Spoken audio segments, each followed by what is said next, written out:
크리스마스 다시 한번 크게 한번 합시다. 우리 방송으로 예배드리는 분들도 함께 메리 크리스마스. 예수님 오셨습니다. 그 뜻이라는 거예요. 예수님 오셨 기쁘다는 뜻입니다. 이 성탄절을 맞이할 때마다 참 우리가 이것을 더 감격적으로 맞이할 수 있는 그런 것이 무엇일까, 그런 생각을 많이 하게 돼요. 그러나 지나고 나면 우리가 그렇게 준비를 제대로 하지 못했구나 하는 그런 생각을 또한 갖게 됩니다. 항상 아쉬움이 남는 그런 성탄절인데 우리가 항상 이러한 뒤늦은 그런 후회를 하는 성탄절이 되지 않도록 매 순간순간 내 삶을 거룩한 산제물로 드리는 귀한 분들이 다 될 수 있기를 바랍니다. 폭우가 몰아치는 어느 날 한 농가에 사람들이 막 몰려왔어요. 그러면서 지나면서 우산 하나만 빌려달라고 그렇게 이야기를 하는 것이었습니다. 그래서 농부가 지나가는 사람에게 우산을 빌려주는 거, 자기가 갖고 있는 우산을 하나 그냥 잃어버린 거가 마찬가지잖아요. 그렇기 때문에 이 농부가 자기 집에서 좀 허름하고 제대로 쓸 수 없는 좀 그런 낡은 우산을 고르고 골라서 그것을 주었습니다. 그랬더니 그걸 가지고 가서 거기에 우르르 몰려왔던 사람들이 한 여인에게 그것을 씌워주면서 그 폭우를 피해서, 갑자기 쏟아지는 그 폭우를 피해서 얼른 다른 곳으로 모시는 것이었습니다. 그리고 나서 며칠이 지났는데 편지가 하나가 왔어요. 아주 예쁘게 포장된 그런 편지가 하나 왔는데 그것을 보니까 편지에 정말 감사합니다 하고 정중한 인사와 함께 그 우산을 빌렸던 분의 이름이 써 있었는데 여왕 엘리자베스 그렇게 써 있었어요. 그걸 보자 이 농부가 너무너무 후회가 되는 거예요. 왜 후회가 돼요? 자기 나라의 여왕이 자기 농가에 왔었는데 그를 환영하고 영접하고 극진히 대접해 주면 얼마나 좋았겠어요. 그거 일생일대의 기회가 아니에요? 그리고 그런 분을 어떻게 만나볼 수나 있겠습니까? 그런데 그걸 놓친 거예요. 그 기회를. 더군다나 자기가 좋은 우산을 드린 것도 아니고 아주 낡은 우산을 고르고 골라서 그걸 줬으니까 그것이 너무너무 가슴 아프고 너무 죄송스럽기도 하고 부끄럽기도 하고 그런 거예요. 여러분, 이 농부가 정말 많이 후회했을 거예요. 얼마나 많이 후회했겠습니까? 이 농부와 같은 실수를 이 성탄을 맞이했던 이 팔레스틴 땅에서도 그러한 일을 경험했던 사람들이 여러 명이 있습니다. 예수 그리스도께서 이 예루살렘, 이 베들레헴의 마국간에서 태어났을 때에 그분은 사실상 너무나 허름하고 초라한 모습으로 왔어요. 그분은 사실상은 만왕의 왕이시고 만주의 주이시지만 이 유대 땅에 오셔서 정말 그 모든 것을 새롭게 하시고 그들에게 구원과 영생과 천국을 주실 그런 위대한 분이시지만 그것을 제대로 깨닫지 못해서 그들을 영접하지 못하고 왕을 왕으로 제대로 대접도 못하고 그렇게 했던 사람들이 그 시대에 많이 있었습니다. 그 사람 중에 어떤 사람이 있습니까? 헤롯 왕이 있어요. 이 헤롯 왕은 유대 땅을 그때 당시에 통치하던 그런 왕이었습니다. 근데 그에게 이 동방 박사들이 찾아와서는 유대 땅에 유대를 다스릴 새로운 왕이 탄생했다는 그런 이야기를 들려줬어요. 그래서 오늘 2장 1절 2절 말씀 한번 보세요. 거기 보면은 헤롯 왕 때에 예수께서 유대 베들레헴에서 나심에 동방으로부터 박사들이 예루살렘에 이르러 말하되 유대인의 왕으로 나신 이가 어디 계시냐? 우리가 동방에서 그의 별을 보고 그에게 경배하러 왔노라. 그렇게 말하고 있습니다. 이 동방으로부터 찾아온 이 박사들은 유대의 수도인 그 예루살렘에 찾아갔어요. 그리고 그 나라의 최고 책임자인 이 헤롯 왕을 만나러 가서는 만왕의 왕이 왕가에서 태어날 거다. 헤롯 왕이 있으니까 왕의 자식일 거다. 이런 생각 갖지 않았겠어요? 그래서 열심히 그 왕을 찾아가서는 만왕의 왕이 오셨다는데 그분이 어디에서 태어나셨냐? 그걸 묻고 있는 것입니다. 그래서 7절 이하에 보면은 이에 헤롯이 가만히 박사들을 불러 별이 나타난 때를 자세히 묻고 베들레헴으로 보내며 이르되 가서 아기에 대하여 자세히 알아보고 찾거든 내게 고하여 나도 가서 그에게 경배하게 하라. 그렇게 말하고 있습니다. 이 이야기는 뭐냐면 동방 박사들이 경배할 대상을 찾아서 자기 왕국에 왔는데 자기네는 태어난 아이가 없어요. 그런데 또 태어난 아이가 분명히 있다는 것을 그 헤롯 왕이 감지를 한 겁니다. 그래서 이 오늘 7절 말씀에 보면 이 헤롯 왕이요 어떤 생각을 갖고 있어요? 그분이 오늘 나도 가서 경배하게 그렇게 나에게 그분이 어디서 나셨는지 알게 해라. 그렇게 이야기하지 않습니까? 헤롯 왕도 이 아기 예수가 경배받아야 할 분이라는 사실을 분명히 알고 있었던 것입니다. 그러나 그 마음속에는 또 다른 그런 생각이 자리 잡고 있었어요. 왜? 무엇입니까? 내가 지금 왕인데 나 말고 또 누가 왕이 있다는 거야. 왕의 싹을 다 잘라버려야지. 내가 지금 내가 다스리는 나라에 다른 왕이 태어난다는 거 이건 있을 수 없는 일이 아니냐. 이런 생각을 아마 가졌을 거예요. 그래서 헤롯이요 그 마음을 품고 있다가 나중에 16절에 보면요 오늘 읽진 않았습니다만은 거기 보면 어떤 일이 벌어져요? 16절 보세요. 이에 헤롯이 박사들에게 속은 줄 알고 심히 노하여 사람을 보내어 베들레헴과 그 모든 지경 안에 있는 사내 아이를 박사들에게 자세히 알아본 그때를 기준하여 두 살부터 그 아래로 다 죽였다 하는 그런 말씀하고 있어요. 주님의 성탄을 엄청난 그냥 사륙이 벌어지는 그런 아주 처참한 현장으로 만들어 버린 거예요. 여러분, 이러한 헤롯의 오류는 과거의 이야기만이 아니에요. 오늘도 많은 사람들이 예수님을 자기의 구세주로 영접하지 않고 그분을 경배하지도 않고 섬기지도 않는 그런 이유가 여러분 어디에 있다고 생각하고 있어요? 대체 어디에 있다고 생각하세요?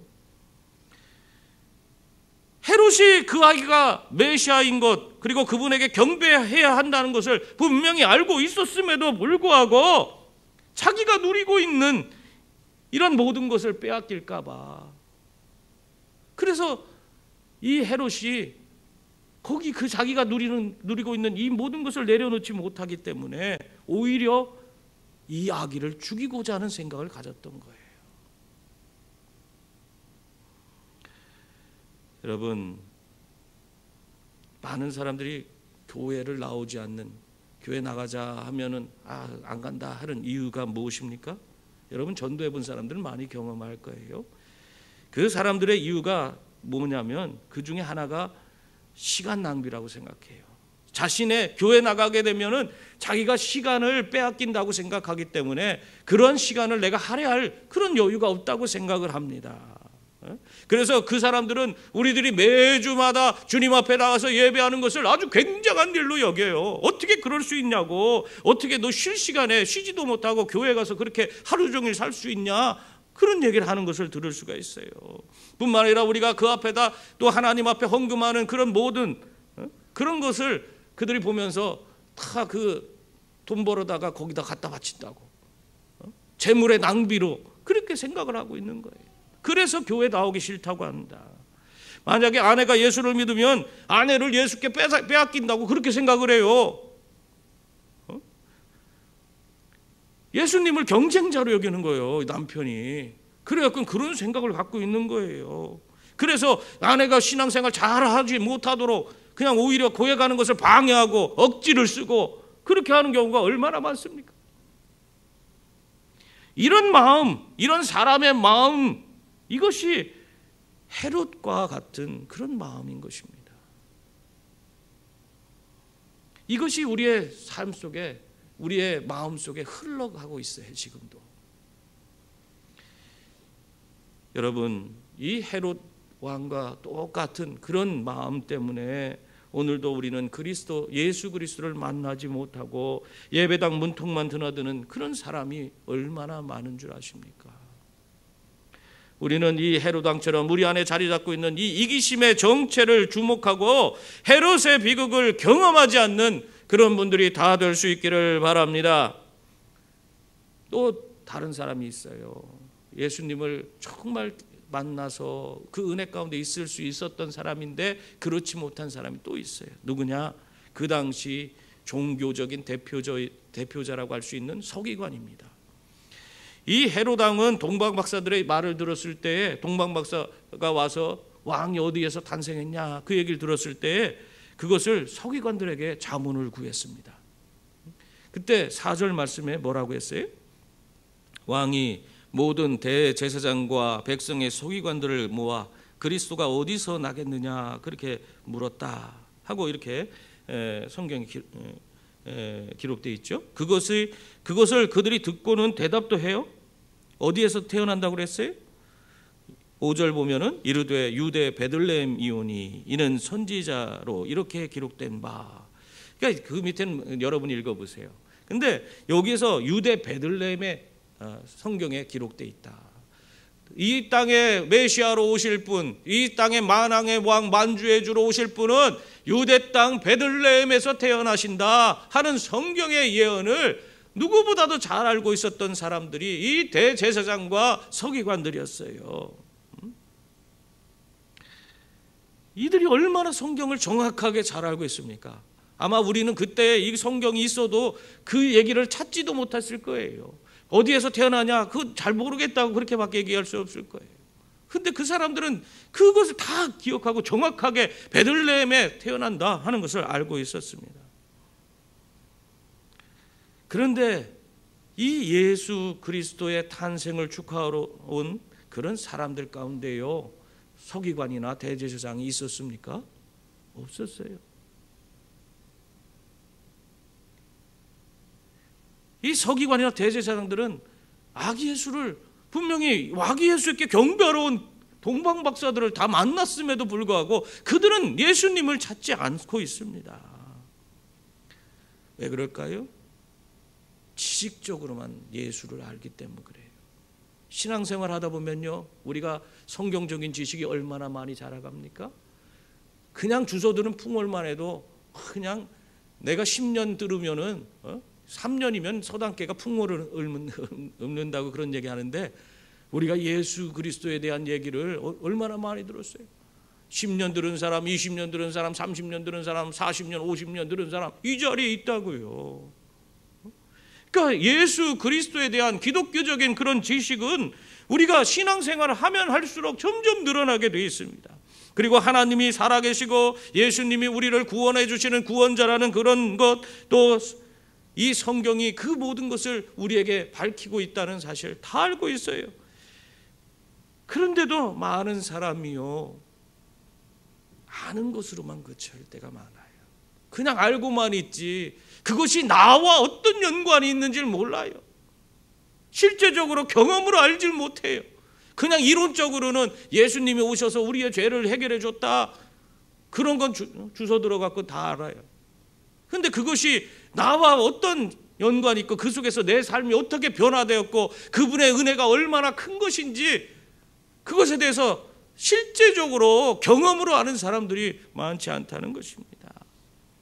그냥 지식적으로 아는 데에 그치는 거예요. 이것이 우리 신앙생활의 비극입니다. 서기관들은 분명히 예수 그리스도께서 나시는 곳을 분명히 그들은 알고 있었습니다. 그러나 베들레헴까지 찾아갈 수 있는 그들의 발이 없었고, 그리고 예수님께 정말 귀한 예물 드릴 수 있는, 그분을 경배하고 예물 드릴 수 있는 손이 없었어요.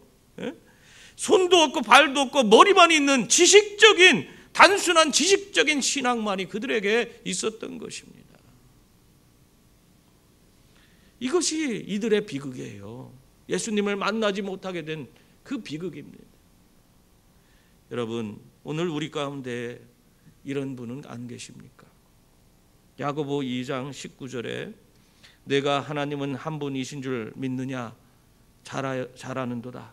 귀신들도 믿고 떠느니라. 그렇게 말씀하고 있어요. 여러분, 귀신들도 예수 그리스도 그분에 대해서 안다는 거예요. 그들에 대해서, 예수님에 대해서. 그런데 예수 그리스도에 대한 이 귀신들의 믿음은 지식에 그친 믿음이에요. 하나님께서 우리를 사랑하셔 이 땅에 보내셨고 모든 인류의 모든 죄를 담당하시기 위해서 십자가에 달려 돌아가시는 것까지 귀신들이 그걸 다 알고 있어요. 다 알고 있어. 그래서 그걸 다 알고 있어요. 그러나 귀신이 예수님을 영접하고 그 예수님 발 앞에 무릎을 꿇습니까? 그들이 항복하고 예수님께 두 손 두 발 다 들고 예수님을 온전히 자신의 삶에 모셔드립니까? 그런 변화는 없어요. 예수님이 어떤 분이신지는 귀신들도 다 알고 있어요. 근데 예수님 앞에 복종하지 않습니다. 무릎 꿇지 않습니다.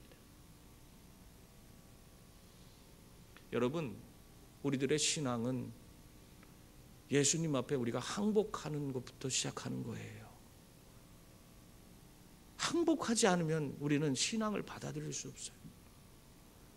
예수님 앞에 내가 아무것도 아니고 나는 내 삶에 내 모든 것이 다 주님으로 말미암은 것이고 주님 것입니다. 내 자신이 날마다 십자가에 난 죽습니다. 내가 사는 것은 내가 내 힘으로 살아가는 것이 아니라 예수 그리스도께서 주신 그 부활의 생명으로 내가 오늘 살아가는 것입니다. 날마다 그분 앞에서 내가 무릎 꿇고 예수 그리스도 그분을 내 삶에 모셔드리고 그분의 온전한 다스림을 받는 그런 항복한 그런 모습이 우리 가운데 있어야 돼요. 그게 신앙생활이에요. 신앙은 거기부터 시작되는 거예요. 그때 자기가 살아갖고는 자기가 모든 걸 다스려요. 예수님은 자기를 위해서 도와주는 그런 분으로 자기의 필요를 채워주는 것 그것만 급급해갖고 예수님께 나아가는 그런 삶을 살아요.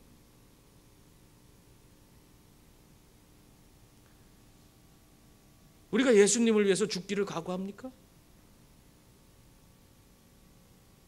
우리 한국교회는 순교자의 영성 위에 세워진 교회예요. 우리 한국교회처럼 수많은 순교자를 낸 교회가 없어요. 근데 오늘날 예수님이 우리 가운데 그런 여러 가지 환난을 허락하신다면 우리가 순교자의 영성을 가지고 주님 앞에서 우리 목숨을 내어놓고 나아갈 사람이 과연 얼마나 되겠습니까?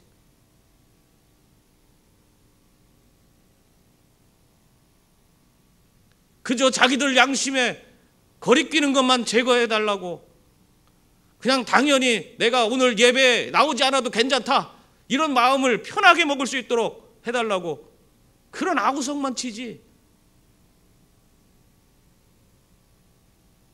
우리가 정말 예수님 앞에 내 목숨을 걸고 그렇다고 지금 뭐 예배당에 안 나왔다고 그 사람 다 나쁜다는 거 그런 건 아니에요. 그렇지만은 우리가 하나님 앞에 정말 목숨을 걸 수 있습니까?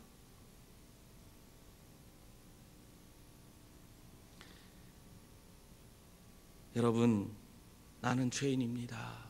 나는 주님 앞에 아무것도 아닙니다. 내 모든 거 다 내려놓고 주여 두 손 두 발 다 들고 난 주님 앞에 항복합니다. 나를 다스려 주세요. 나를 인도해 주세요. 이것이 신앙의 시작이에요. 이것이 이루어져야 돼요. 알기는 알지만 그 삶에서 예배가 없는 사람, 알기는 알지만 하나님 앞에 순종하지 않는 사람, 알기는 알지만 정말 자기의 모든 것에 대해서 진정한 주인이 예수 그리스도임을 고백하지 않는 사람, 알기는 알지만 그 삶에 봉사가 없는 사람, 알기는 알지만 다른 사람을 섬길 줄 모르는 사람, 그런 사람들에게 오늘 야고보가요 그런 믿음은 귀신들도 갖고 있다 그렇게 얘기하고 있어요. 여러분, 귀신들도 갖고 있어요. 그거 그러면서 행함이 없는 믿음은 죽은 믿음이라고 그렇게 말씀하고 있습니다. 여러분, 내가 아는 성경의 지식을 내 삶 속에 적용할 수 없는 그 믿음은 적용하지 못하는 그 믿음은 이미 죽은 믿음이에요. 그것은 전혀 의미가 없는 죽은 것입니다. 그 지식이 우리를 구원하겠습니까? 못해. 물론 우리가 예수 그리스도를 많이 아는 것은 중요한 것입니다. 그런데 주님의 명령에 순종할 준비와 그 자세를 가지고 말씀을 배워야 하는 거예요. 그것에 대해서 내가 많이 아는 데만 거기에만 급급하고 거기에 치우치면 안 돼요. 말씀 하나를 배워도 그 말씀을 내가 오늘 내 삶에 적용하고 그 말씀 붙들고 세상을 이기고 살려고 몸부림치는 그 말씀 앞에 순종하는 삶이 우리에게 필요한 것입니다.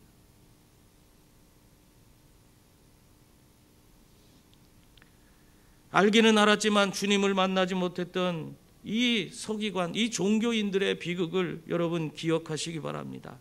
여러분이 그런 삶을 살아서는 안 돼요. 그리고 또한 이 아기 예수를 제대로 영접하지 못한 자들 중에 여관 주인이 있어요. 누가복음 2장 7절에 보면 첫 아들을 낳아 강보로 싸서 구유에 누였으니 이는 여관에 있을 곳이 없었음이라 그렇게 말하고 있습니다. 그 당시 베들레헴에는요, 가이사 아구스도가 이 명령을 내렸잖아요. 다 호적하라. 그때 당시에는 자기 본적지를 다 찾아가야 돼요. 우리도 우리 본적지가 있잖아요. 그것처럼 그 본적지에 가서 거기 있는 기관에서 자기가 그 호적을 정리를 해야지, 자기 동네에서 오늘날처럼 이렇게 잘 인터넷 그런 행정망 시스템이 잘 갖춰져서 그냥 이렇게 쉽게 할 수 있는 그런 시대가 아닙니다. 그래서 모든 사람들이 자기 원적지, 본적지를 찾아서 가는 거예요. 그러다 보니까 이미 베들레헴에는 이 수많은 사람들이 몰려와 있었던 것입니다. 여관마다 정말 사람들이 가득가득 차서 잘 방이 없어요. 구할 수 있는 방들이 없는 거예요. 그래서 마리아와 요셉은 어떻게 해요? 결국에 방을 얻지 못하고 이 땅에 오신 만왕의 왕, 만주의 주이신 그런 아기 예수를 말구유에서 낳게 되는 것입니다. 여관 주인은요, 다른 손님 받기에 다른 손님 받아야 되잖아요. 그렇기 때문에 바빠서 만왕의 왕, 만주의 주 되신 예수님을 자기 눈으로 지금 보면서도 그를 가까이 할 수도 없고 그에게 방 한 칸조차도 내줄 수 없는 그런 처지가 됐어요. 여러분, 왜 주인이 예수님을 제대로 영접하지 못하고 있는 겁니까? 너무 바빠서. 또 손님들 중에는 권력 있는 사람, 돈 많은 사람, 그런 사람들 배려도 해줘야 될 거 아니에요. 그래야지 자기가 장사를 잘 해먹을 수 있잖아요. 이 기회를 놓치면 안 되기 때문에 한낱 허름한 그런 요셉과 마리아, 그런 사람들 취급할 그런 시간이 없어요. 여유가 없어요. 그래서 어떻게 보면 정말 그 인생에 귀하고 귀한 절대적인 어떤 위대한 만남이 될 수 있는 그러한 기회를 완전히 놓쳐버리고 말았던 것입니다. 여러분, 오늘 우리 가운데 이런 형편에 빠져 있는 그런 분들은 안 계십니까? 그저 먹고 사는 것 때문에 바빠서 예수 그리스도께 나오는 것을 힘들어하는 사람, 세상 일에 바빠서 정말 중요한 것이 무엇인지 알지 못하고 살아가는 그런 사람,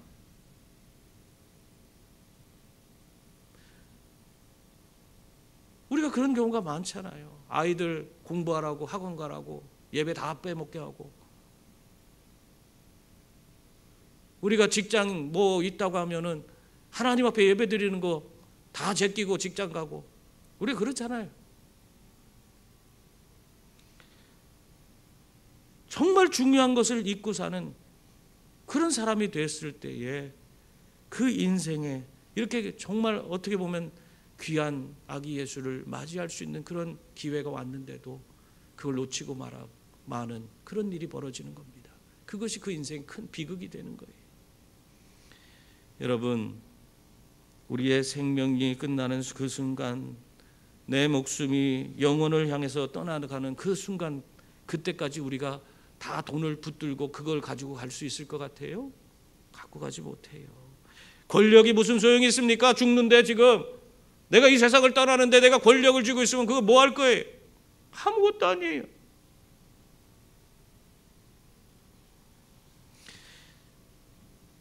세상 일에 도취되어서 하나님 앞에 나오는 것을, 하나님 앞에서 우리가 영생을 누리는 그런 삶을 우리가 살아가는 그런 자들이 되어야 되는데, 그런 것들을 다 놓치고 있다면 정말 얼마나 안타까운 일입니까?